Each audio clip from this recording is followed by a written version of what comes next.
ఒక ప్రశాంతమైన గ్రామంలో రాజు అనే చిన్న బాలుడు ఉండేవాడు. అతనికి తల్లిదండ్రులు లేరు.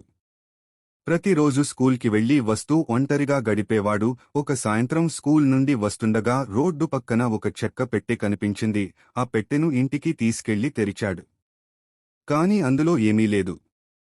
నిరాశతో ఊపిరి తీసుకున్నాడు. ఆ పెట్టెను చేతిలో పట్టుకుని, నాకు చదువుకోడానికి పుస్తకాలు ఉంటే బాగుండేది అన్నాడు.